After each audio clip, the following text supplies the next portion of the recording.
आजची ही बातमी केवळ एका गावापुरती मर्यादित नाही आहे, तर ती शासनादेश, प्रशासनाची शिस्त आणि ग्रामीण व्यवस्थेच्या विश्वासावर थेट प्रश्न उपस्थित करणारी आहे. लातूर जिल्ह्यातील चाकूर तालुक्यातील आनंदवाडी ग्रामपंचायत आज गंभीर आरोपांच्या केंद्रस्थानी आहे. शासनाने अनिवार्य केलेली बायोमेट्रिक उपस्थिती प्रणाली ग्रामपंचायत आनंदवाडी येथे आजतगायत राबवली नसल्याचा आरोप आहे. तसेच मस्टर रजिस्टर नियमित नसल्याचाही गंभीर मुद्दा पुढे आला आहे.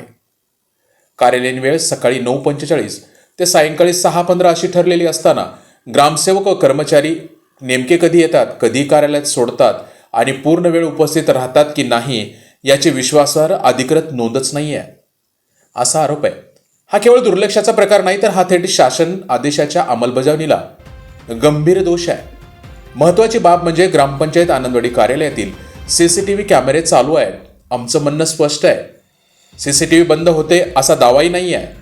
उलट हे CCTV फुटेज उपस्थित येणाऱ्या जाणारी वेळ आणि कार्यालयात शिस्त तपासण्यासाठी थेट वस्तुनिष्ठ आणि विश्वासार्ह पुरावा ठरू शकतो. म्हणूनच मागील काही महिन्याचे CCTV फुटेज तपासून कार्यालयीन वेळेत ग्रामसेवक कर्मचाऱ्यांची उपस्थिती निश्चित करावी आणि दोष आढळल्यास नियमावलीनुसार कठोर कारवाई करणं अत्यावश्यक आहे.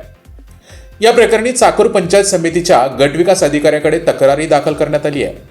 इतकंच नव्हे तर लातूर जिल्हा परिषद येथील मुख्य कार्यकारी अधिकारी यांनीही कारवाईचे आदेश दिले आहेत. तरीही या आदेशाच्या अंमलबजावणी झाल्या नसल्याचा गंभीर आरोप आहे.